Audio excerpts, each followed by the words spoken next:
আকাশবাণী কলকাতা। স্থানীয় সংবাদ পড়ছি সুদেষ্ণা ঘোষ। বিশেষ খবর। রাজ্যে একদিনে করোনায় সংক্রমিত 4,000-এরও বেশি রোগী সুস্থ হয়ে উঠেছেন। আরোগ্যের হার বেড়ে 88.16% হয়েছে। আগামীকাল থেকে শুরু হচ্ছে আনলক 6 পর্ব। রাজ্যে জিএসটি খাতে আদায় 6% বৃদ্ধি পেয়েছে। রাজ্যে শিল্পের পরিবেশ ফিরিয়ে আনতে বিজেপি শিল্পপতিদের সঙ্গে আলোচনার উদ্যোগ নিয়েছে।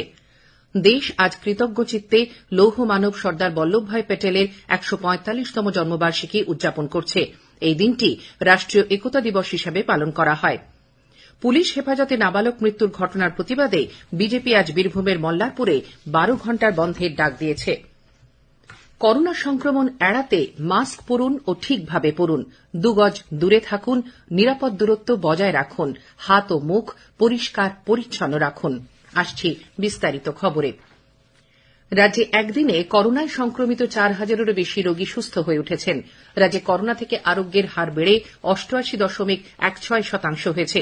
অন্যদিকে গত 24 ঘণ্টায় নতুন করে 3,979 জন করোনায় সংক্রমিত হওয়ায় এ পর্যন্ত মোট 3,69,671 জন এই রোগে সংক্রমিত হলেন। তার মধ্যে 3,25,888 জন সুস্থ হয়ে উঠেছেন। গত 24 ঘণ্টায় 4,015 জন সংক্রমণ মুক্ত হয়েছেন বলে স্বাস্থ্য দপ্তরের প্রকাশিত রিপোর্টে উল্লেখ করা হয়েছে। এই সময় আরও 59 জন করোনা আক্রান্তের মৃত্যু হয়েছে।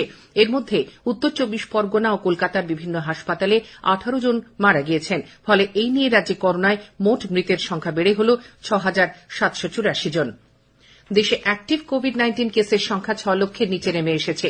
স্বাস্থ্য মন্ত্রক জানিয়েছে, সুস্থতার হার ক্রমাগত বাড়তে থাকায় বর্তমানে মাত্র 7.35% সংক্রমিত চিকিৎসাধীন রয়েছেন।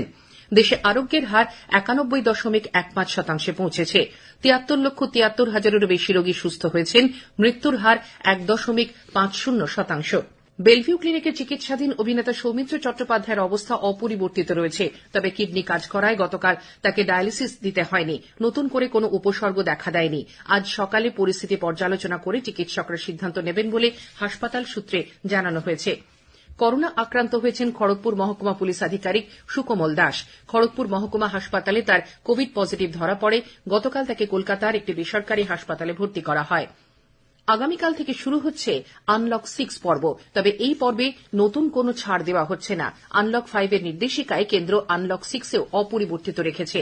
সামাজিক সাংস্কৃতিক বিভিন্ন অনুষ্ঠানে সর্বোচ্চ 50% উপস্থিত থাকতে পারবেন। সিনেমা হলও খোলা থাকবে, তবে সেখানেও 50% দর্শক যেতে পারবেন। প্রশিক্ষণের জন্য সুইমিং পুল খোলা থাকবে। স্বরাষ্ট্র মন্ত্রকের নির্দেশ মতো আন্তর্জাতিক উড়ান চলবে, তবে লোকাল ট্রেন চালু হবার কোনো খবর নেই। উল্লেখ্য, করোনা পরিস্থিতিতে লকডাউনের পর জুন মাস থেকে শুরু হয়েছিল আনলক প্রক্রিয়া। কন্টেনমেন্ট জোনগুলিতে 30 নভেম্বর পর্যন্ত লকডাউন চলবে। কয়েক মাস নিম্নমুখী থাকার পর পণ্য পরিষেবা কর জিএসটি খাতে আদায় গত মাসে রাজ্যে 6% বৃদ্ধি পেয়েছে। গত বছর সেপ্টেম্বরে আদায় হয়েছিল 2,040 কোটি টাকা। চলতি বছরের সেপ্টেম্বরে 2,100 কোটি টাকা আদায় হয়েছে বলে অর্থ দফতর সূত্রে খবর। জাতীয় স্তরে গত মাসে জিএসটি আদায় বেড়েছে 4%। রাজ্যে শিল্পের পরিবেশ ফিরিয়ে আনতে বিজেপি শিল্পপতিদের সঙ্গে আলোচনার উদ্যোগ নিয়েছে। রাজ্যসভার সাংসদ স্বপন দাশগুপ্ত গতকাল এক সাংবাদিক বৈঠকে জানিয়েছেন, ডিসেম্বর মাসে এই বিষয়ে এক সম্মেলনের আয়োজন করা হবে। এছাড়া আগামী দিনে রাজ্যে ক্ষমতায় এলে কিভাবে শিল্পের প্রসার ঘটানো যায় তার রূপরেখা ঠিক করতে শিল্পপতিদের পরামর্শ নেওয়া হচ্ছে। রাজ্যে শিল্পের পরিবেশ নেই এবং অর্থনৈতিক অবস্থার ক্রমশ অবনতি হচ্ছে বলে অভিযোগ করে স্বপনবাবু বলেন, মুখ্যমন্ত্রীর নেতিবাচক মনোভাবের কারণে রাজ্যের মানুষ কেন্দ্রীয় প্রকল্পের সুবিধা থেকে বঞ্চিত হচ্ছেন। পঞ্জিকা মতে আজও কোজাগরী পূর্ণিমা থাকায় অনেক জায়গায় চলেছে শ্রী ও সম্পদের অধিষ্ঠাত্রী দেবী লক্ষ্মীর আরাধনা। গতকাল থেকেই কোথাও পুজো হচ্ছে প্রতিমায়, কোথাও ঘটে, আবার কোথাও বা সরায়। করোনা আবহে এই পুজো এবারে শুধু নিয়ম এবং পরম্পরা রক্ষা করছে। এদিকে বীরভূমের শক্তিপীঠ তারাপীঠে তারামায়ের প্রতিষ্ঠা দিবস উপলক্ষে গতকাল প্রথা মতো মূল মন্দির থেকে মা তারাকে বাইরে বিশ্রাম মঞ্চে এনে চলে পুজো পাঠ এবং আরাধনা। স্টাফ স্পেশাল ট্রেনে উঠতেও লোকাল ট্রেন চালু করার দাবিতে হাওড়া স্টেশনে গতকাল যাত্রীরা বিক্ষোভ দেখান। লক্ষ্মী পুজো উপলক্ষে সন্ধ্যে থেকে স্টেশন চত্বরে ভিড় ছিল, বাসের সংখ্যাও ছিল কম। প্রায় 2.5 ঘণ্টা ধরে বিক্ষোভ চলে।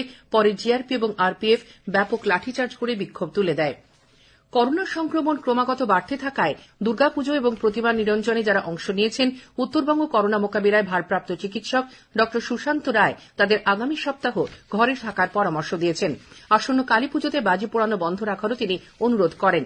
বাতাসে কার্বন ডাই অক্সাইডের পরিমাণ বাড়লে রোগীদের বিশেষ করে শিশুদের আরও বেশি ক্ষতি হবে বলে তিনি জানান। স্থানীয় সংবাদ শুনছেন আকাশবাণী কলকাতা কেন্দ্র থেকে। দেশ আজ কৃতজ্ঞ চিত্তে লৌহ মানব সর্দার বল্লভভাই প্যাটেলের ১৪৫তম জন্মবার্ষিকী পালন করছে। এই দিনটি দেশজুড়ে রাষ্ট্রীয় একতা দিবস হিসাবে পালন করা হয়। আকাশবাণী তার সংগ্রহশালা থেকে সর্দার বল্লভভাই প্যাটেলের নির্বাচিত কিছু বক্তব্য সম্প্রচার করবে। ভারতের স্বাধীনতা সম্পর্কে সর্দার প্যাটেল বলেছিলেন, বিপ্লবীদের আত্মবলিদানের মাধ্যমেই দেশ স্বাধীন হয়েছে।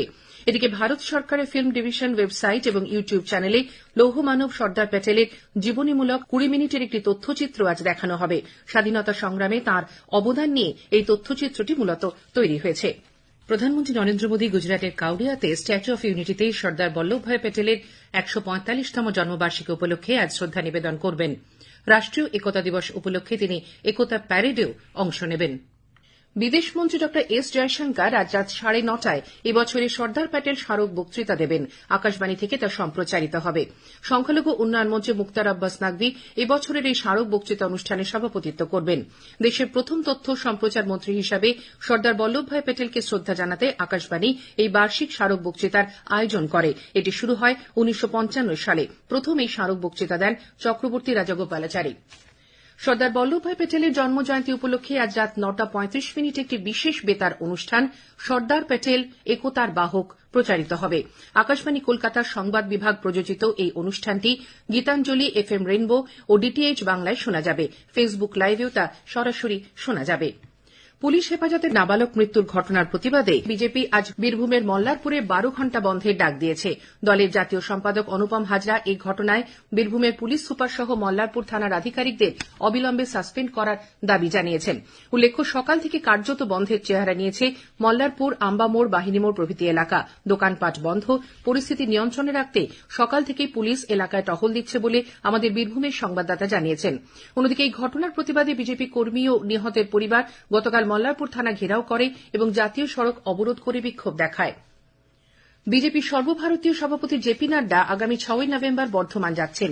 এই সফরকে মাথায় রেখে দলের রাজ্য সহ সভাপতি তথা রাঢ়বঙ্গ জোন পর্যবেক্ষক রাজু বন্দ্যোপাধ্যায় গতকাল জেলা পদাধিকারী ও মণ্ডল কার্যকর্তাদের সঙ্গে প্রস্তুতি বৈঠক করেন। ৬ই নভেম্বর শ্রী নাড্ডা দলীয় কার্যালয়ের উদ্বোধনের পাশাপাশি কর্মীদের সঙ্গে বৈঠক করবেন। এছাড়া বুথ কর্মীদের সঙ্গেও ভার্চুয়ালি আলোচনায় বসবেন বলে জানা গেছে। উত্তর ২৪ পরগনার টিটাগড়ে বিজেপি নেতা মনীষ শুক্লা খুনের ঘটনায় পুলিশ পাঞ্জাব থেকে দুজনকে গ্রেপ্তার করেছে। ধৃত সুজিত রায় এবং রোশন কুমার যাদবকে গতকাল ট্রানজিট রিমান্ডে এ রাজ্যে নিয়ে আসা হয়।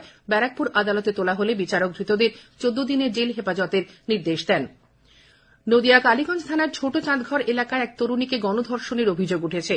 বৃহস্পতিবার রাতে টোটো চেপে ওই তরুণী আত্মীয়ের বাড়িতে যাবার সময় এই ঘটনা ঘটে। ৩ যুবক টোটো চালকের মাথায় আগ্নেয়াস্ত্র ঠেকিয়ে তাকে পাশের পেয়ারা বাগানে নিয়ে গিয়ে ধর্ষণ করে বলে অভিযোগ। গত রাতে তাদের বিরুদ্ধে থানায় অভিযোগ দায়ের করা হয়েছে। পুলিশি তদন্ত শুরু হয়েছে।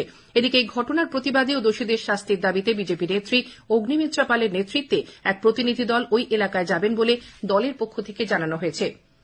কলকাতার জোড়াসাঁকো থানা এলাকার বিধান সরণিতে লাহা বাড়ির নিচে একটি বল বিয়ারিং এর গোডাউনে গতকাল রাত ১১টা নাগাদ আগুন লাগে। দমকলের ৫টি ইঞ্জিন ৩ ঘণ্টার চেষ্টায় আগুন নেভায়। হতাহতের খবর নেই।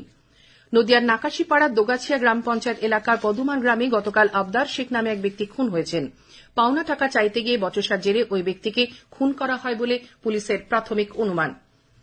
আবুধাবিতে গতরাতে আইপিএল এর ম্যাচে রাজস্থান রয়্যালস ৭ উইকেটে কিংস ইলেভেন পাঞ্জাবকে হারিয়ে প্লে অফে ওঠার আশা জিইয়ে রেখেছে। এই জয়ের ফলে রাজস্থান রয়্যালস লীগ তালিকার ৫ নম্বরে উঠে এসেছে। কলকাতা নাইট রাইডার্স নেমে গেল ৬ষ্ঠ স্থানে। শেষ করার আগে বিশেষ খবর আরেকবার। রাজ্যে একদিনে করোনায় সংক্রমিত ৪,০০০-এরও বেশি রোগী সুস্থ হয়ে উঠেছেন। আরোগ্যের হার বেড়ে ৮৮.১৬% হয়েছে। আগামীকাল থেকে শুরু হচ্ছে আনলক 6 পর্ব। রাজ্যে জিএসটি খাতে আদায় ৬% বৃদ্ধি পেয়েছে। দেশ আজ কৃতজ্ঞ চিত্তে লৌহ মানব সর্দার বল্লভভাই প্যাটেলের ১৪৫তম জন্মবার্ষিকী উদযাপন করছে।